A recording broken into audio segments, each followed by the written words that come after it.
Okay, so I found my previous script from a previous episode, and in fact this was from episode 171, where I talked about sing-song scripts.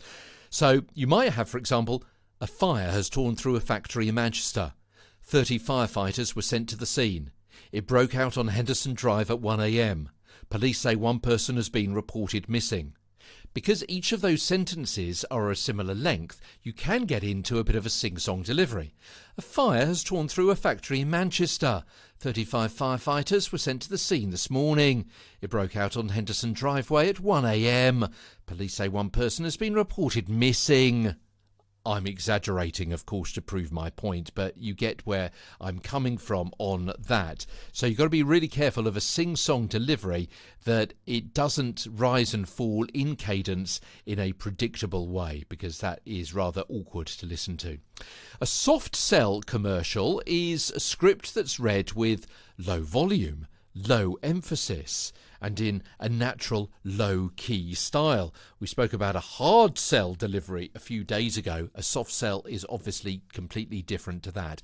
It may usually be used for things like luxury goods, for jewellery or expensive cars.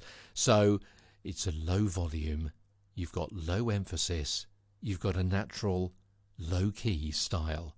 It's much slower, it's softer, and it's more seductive. It is a soft sell commercial. Okay, you get the idea with that. Go back and listen to the episode a few days ago, as I say, where we talked about a hard sell commercial.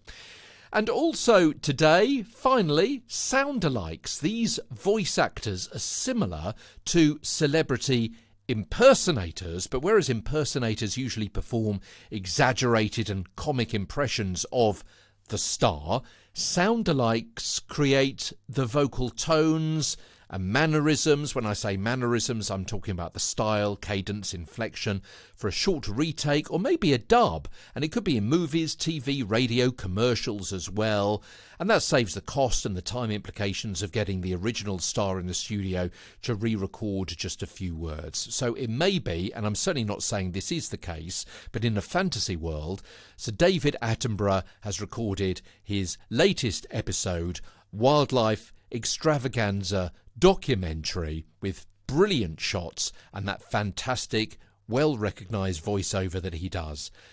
But what if, by accident, not his fault, of course, you're not going to diss the Dave, but by accident he mentioned dolphin instead of porpoise. And it wasn't picked up in the studio recording, and it wasn't picked up when they were putting the video together, and it wasn't picked up in post-production, but it was only at the 11th hour someone said, hold on, he's mixed up dolphins and porpoises. Not his fault. Don't diss the Dave. Our fault completely. We've got to get that sentence re-recorded. Let's get Dave in. It's going to cost an awful lot of money. Let's get Dave in. Sorry, he's now in Kuala Lumpur, where he is filming another episode about the life and times of the Kuala Lumpur goat. What do?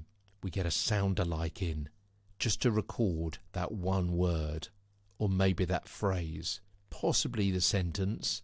Somebody that's not going to do an exaggerated, artificial sound of Sir Dave, but somebody that's just going to do it enough, just so, with a little bit of music and the sound effects of the animals as well, no one's going to notice. It's going to be faster and it's going to be cheaper as well.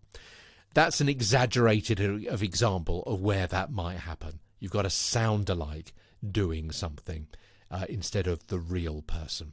Okay, that's it for today. Tomorrow, the tease. Yeah, we're going to talk about the tease, throwaway lines, thoracic cavities and talkbacks, and we're going to start it all off with a game of tag tomorrow as Get a Better Broadcast podcast and Voice Over Voice continues. From London, I'm Peter Stewart.